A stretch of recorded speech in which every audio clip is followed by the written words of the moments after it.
I love you. এটাই বাস্তব। সামাজিক যোগাযোগ মাধ্যমে বর্তমানে সবচেয়ে আলোচিত নামগুলোর একটি রিপন মিয়া। পেশায় তিনি কাঠমিস্ত্রি হলেও বিনোদনমূলক ভিডিও তৈরি করে রাতারাতি সোশ্যাল মিডিয়ার পরিচিত নাম হয়ে উঠেছেন। তবে জনপ্রিয়তার পাশাপাশি নানা বিতর্কও ঘিরে ধরেছে তাকে। সবাই ভালো থাকবেন, আসসালামু আলাইকুম। এইটাই বাস্তব, আই লাভ ইউ। স্ত্রীকে অস্বীকারের পাশাপাশি বাবা মাকে দেখভাল না করার অভিযোগ উঠেছে তার বিরুদ্ধে। এই প্রেক্ষাপটে সামাজিক মাধ্যমে অনেকেই রিপনের সমালোচনা করলেও পাশে দাঁড়িয়েছেন একাধিক কন্টেন্ট ক্রিয়েটর এবং শোবিজ তারকারা। এবার এ তালিকায় নাম উঠল ছোট পর্দার অভিনেত্রী রুকাইয়া জাহান চমকের। পাহাড়ি কাউন যে এত মজা আমার জীবনেও খাইছি না, এইটাই বাস্তব, আই লাভ ইউ। স্যান্ডেলিনা সো, রূপচর্চায় আভিজাত্য।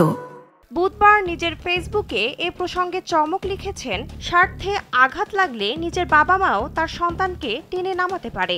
রিপন মিয়া কত খারাপ কিংবা কত ভালো সেটা নিয়ে তো সবাই কথা বলছি, কিন্তু মুদ্রার অপর পিঠ কি দেখেছি আমরা? তার বাবা মা একবারও তার সন্তানের সম্মানের কথা ভাবলেন না।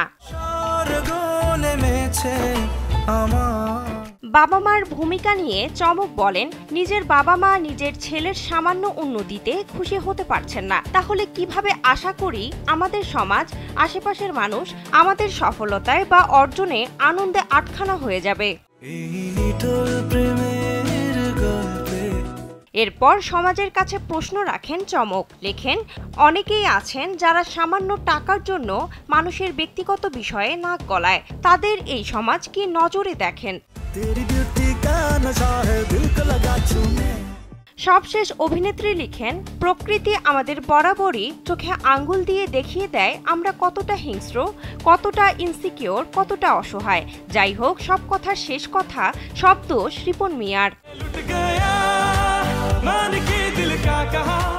চমকের এই পোস্ট ঘিরে ইতোমধ্যেই সামাজিক যোগাযোগ মাধ্যমে ব্যাপক আলোচনা শুরু হয়েছে। কেউ সমর্থন জানাচ্ছেন, কেউ বা তার বক্তব্যে নতুন বিতর্কের আভাস দেখছেন।